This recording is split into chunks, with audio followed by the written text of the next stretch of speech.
Le traditionnel conseil des ministres s'est tenu ce mercredi et le compte-rendu c'est pour tout à l'heure dans le développement de notre journal. Et puis le vice-président de la Banque mondiale chez le chef du gouvernement burkinabé, le point de sa visite dans un instant. Mesdames, Messieurs, bonsoir. C'était là les titres de votre journal. Le Conseil des ministres s'est tenu ce jour 24 janvier 2018 sous la présidence du chef de l'État, Roch-Marc Christian Kaboré. Il était inscrit à l'ordre du jour l'examen et l'adoption de décrets, des communications orales et des nominations.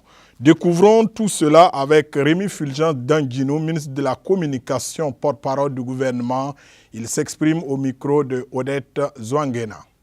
Au titre du ministère de la Sécurité, le ministre d'État nous a présenté un décret, 2 décrets que nous avons adoptés, qui portent en fait nomination de commissaires de police.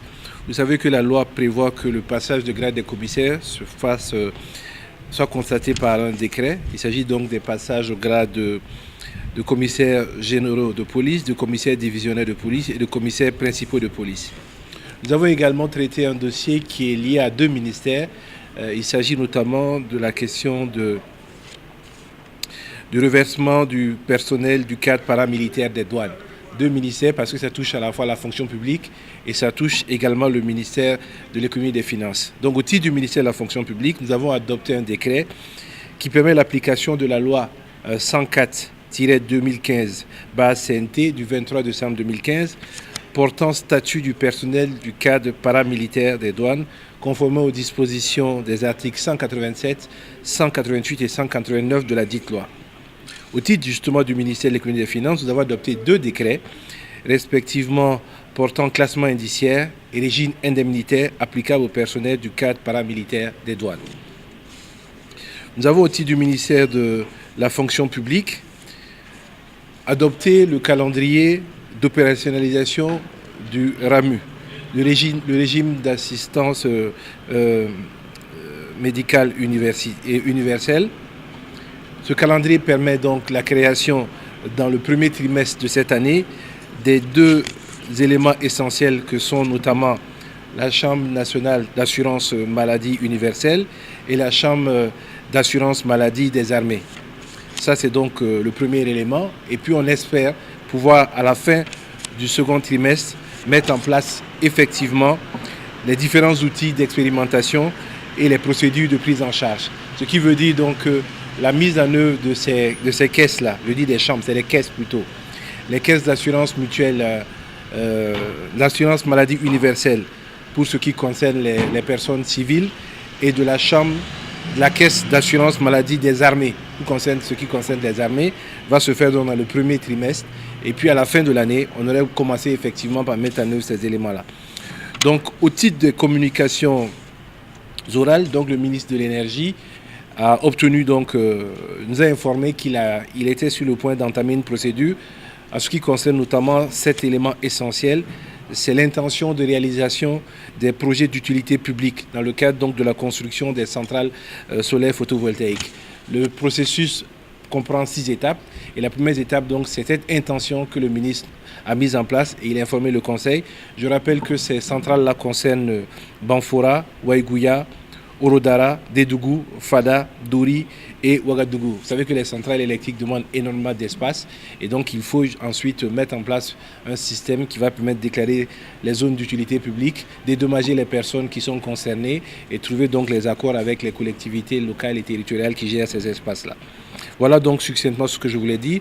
Il s'agit juste, j'ai parlé c'est le régime d'assurance maladie universelle et les caisses d'assurance maladie universelle et la caisse d'assurance maladie des armées en ce qui concerne les armées. J'avais parlé de régime, c'est plutôt cette situation.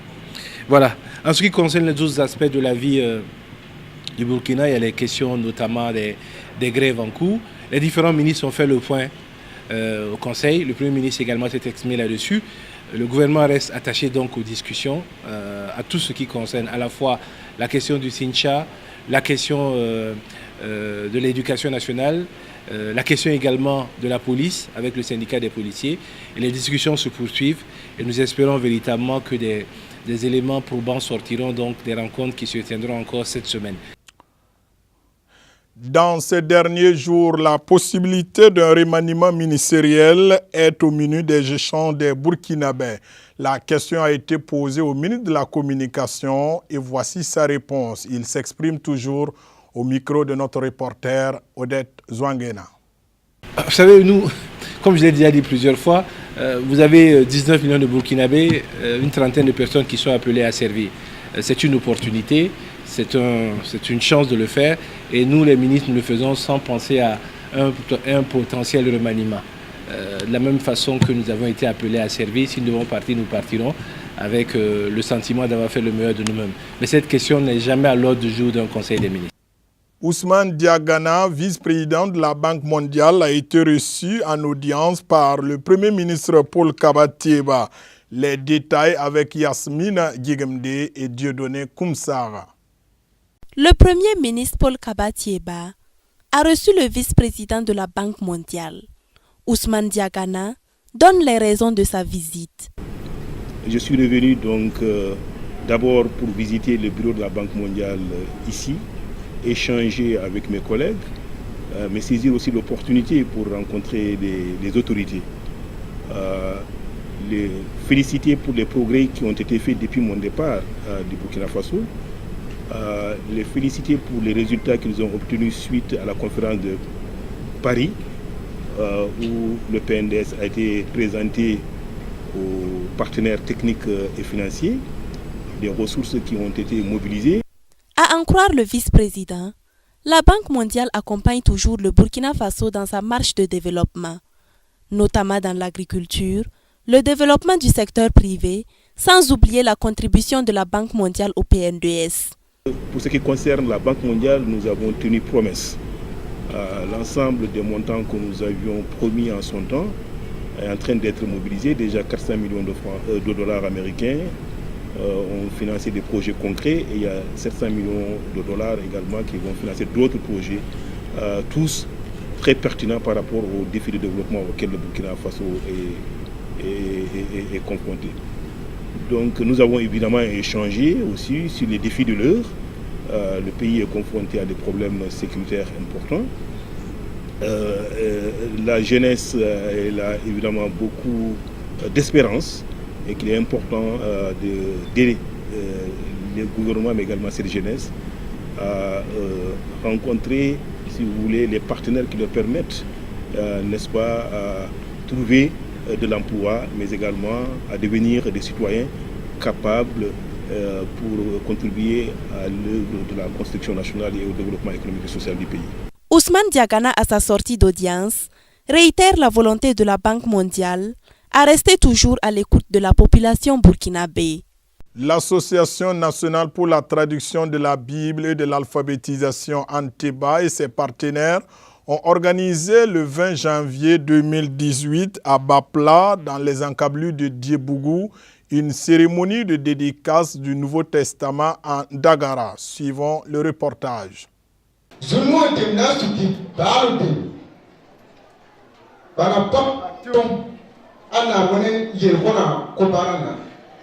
Lire la Bible dans sa propre langue au Burkina Faso, c'est la vision que l'Association nationale pour la traduction de la Bible et de l'alphabétisation Anteba s'est donnée avec l'appui de ses partenaires.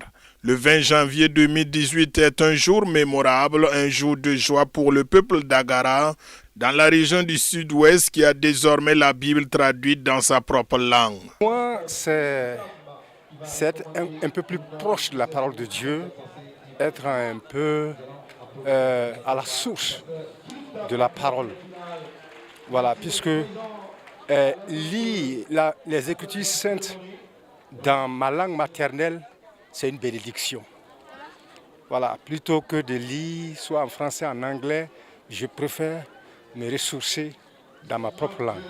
20 ans, c'est le temps qui a été consacré pour la traduction, qui a mobilisé des traducteurs, des réviseurs, des conseillers en traduction, des testeurs. Bref, il s'agit d'un grand monde qui a été mobilisé pour arriver à ce stade de produit fini. Et qui a aussi mobilisé la somme d'environ 600 millions de francs CFA. Un travail qui a rencontré pas mal de difficultés.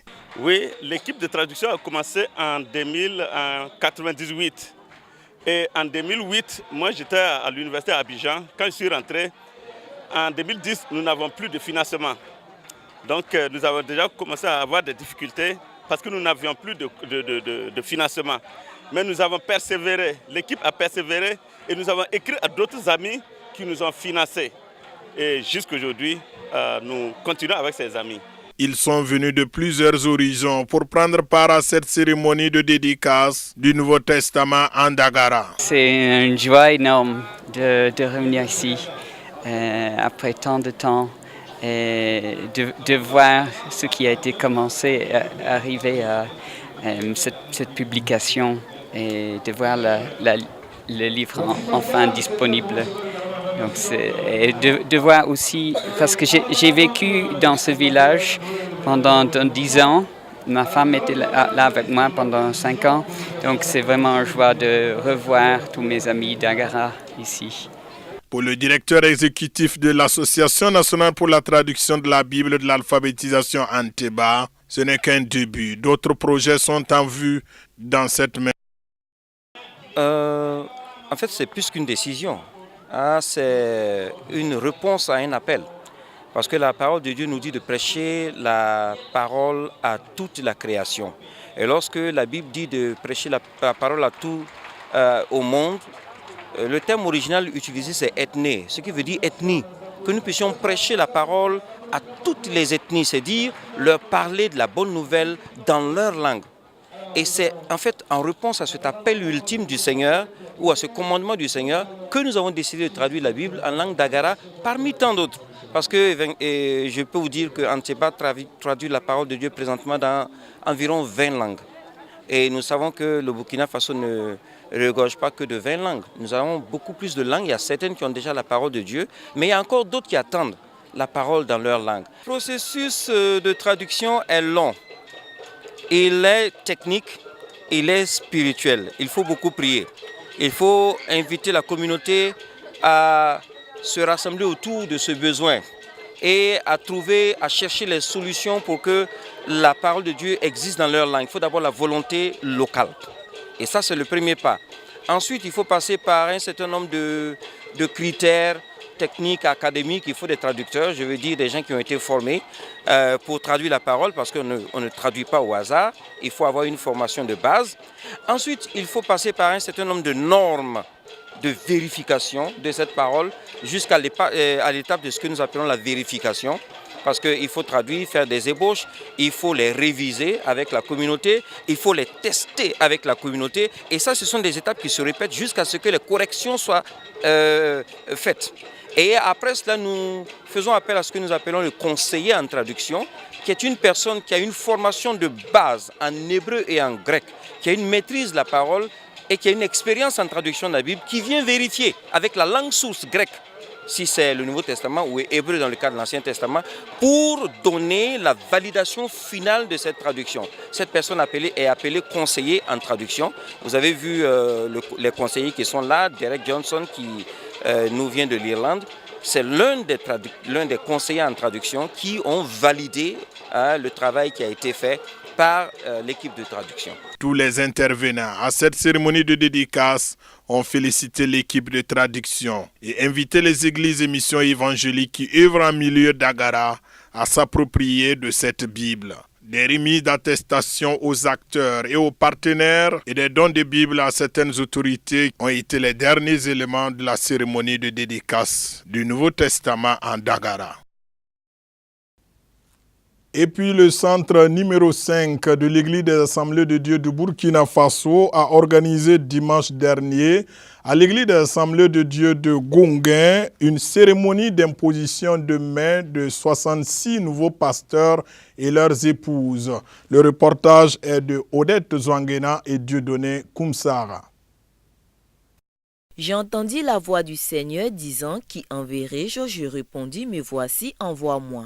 Aujourd'hui, ces pasteurs accompagnés de leurs épouses ont répondu à cet appel. Ils viennent ainsi d'être titularisés devant une multitude de personnes, devenant désormais des acteurs de premier plan au sein de leurs églises. En cette titularisation, nous voyons l'élargissement du champ du ministère.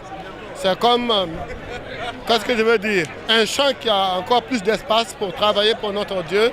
Et nous avons besoin des prières des uns et des autres pour relever tout ce qui va se présenter devant nous comme défi, pour exercer le ministère en bonne et due forme selon la parole de Dieu, à la gloire de l'Éternel Dieu vivant et vrai. Effectivement, ce n'est pas facile d'être femme du pasteur, mais comme c'est un appel, celui qui a appelé va pourvoir au ministère. Et nous avons confiance parce qu'il appelle, il équipe et il accompagne. Donc nous nous soumettons à lui et nous croyons que nous allons réussir par la grâce de Dieu. C'est vraiment une joie pour moi, également un honneur, un privilège, mais à la fois une responsabilité. Et parce que ça fait, si on totalise depuis la formation une dizaine d'années, le chemin et aujourd'hui la consécration, c'est vraiment une grande joie. Et tout ce que je peux formuler comme vœu, c'est que Dieu accompagne tous les réceptionnaires dans leur mission, dans cette noble mission, afin qu'ils puissent réussir au nom de Jésus. L'orateur du jour, qui est aussi le coordonnateur du centre numéro 5, nous en dit plus sur cette ordination. Quand quelqu'un va à l'école biblique, après sa formation de l'école biblique, il sort, il fait 3 ans en tant que pasteur stagiaire. Après cela, il fait encore 3 ans en tant que pasteur proposant. Ce n'est que 6 ans après, alors s'il a un bon témoignage vis-à-vis de ses responsables hiérarchiques, alors c'est là qu'il peut devenir pasteur titulaire. Ça veut dire qu'on ne devient pas pasteur titulaire juste après sa formation ou bien son diplôme de l'école biblique. Et ça demande du temps de suivi pour s'assurer et pour que la personne se confirme avant de devenir pasteur titulaire. Au nombre de 66, ces serviteurs qui se sont vus imposer les mains sont issus des 13 régions du centre numéro 5 de la subdivision des églises des Assemblées de Dieu du Burkina Faso. Officiellement ainsi consacrés, ils sont dorénavant aptes pour l'œuvre de Dieu, toute chose qui implique l'acceptation de l'amour du Seigneur dans leur vie sans réserve et leur abandon total à être des instruments pour sa seule gloire. Ouvrons à présent la page internationale. À Davos, des militants manifestent contre le forum économique et la venue de Donald Trump. Davos, paradis des malfrats, peut-on lire sur ces banderoles. Lundi soir, des dizaines de manifestants altermondialistes ont tenté, tant bien que mal, de défiler dans la station de ski suisse avant d'être embarqués par la police. Ce n'est pas une véritable manifestation parce qu'ici nous n'avons pas la possibilité de manifester comme les autorités l'ont dit à cause de la neige. Donc nous ne faisons que marcher et chanter avec nos petites banderoles et on fera aussi une petite promenade à minuit. Dans le viseur des manifestants, l'un des participants au forum économique, Donald Trump. Le président américain, connu pour ses critiques de libre-échange, est attendu à Davos dès jeudi. Mais parmi ses opposants, comme ici à Zurich, c'est surtout sa politique environnementale qui est pointée du doigt.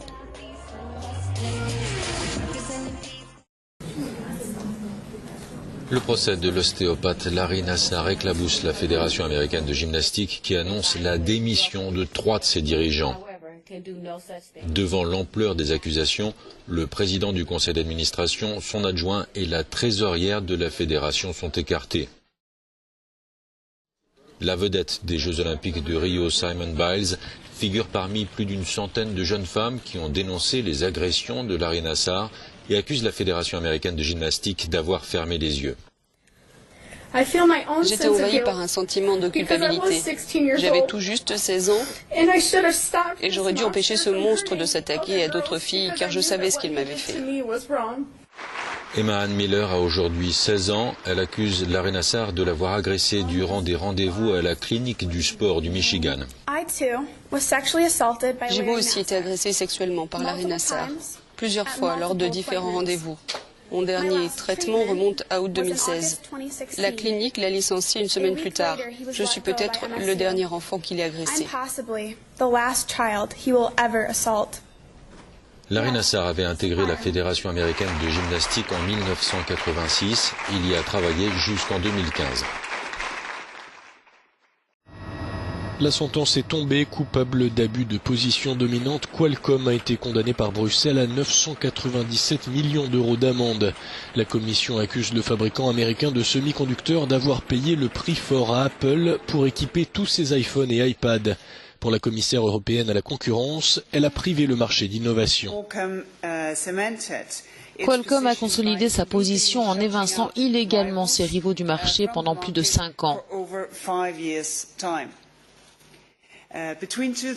Entre 2011 et 2016, Qualcomm a payé plusieurs milliards de dollars à un de ses clients clés, Apple.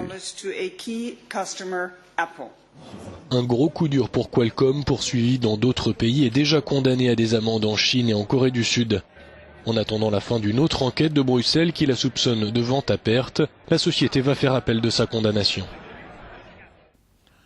C'est tout pour aujourd'hui. Merci de l'avoir suivi. Bonne suite de programmes sur CVK, la télévision de la famille.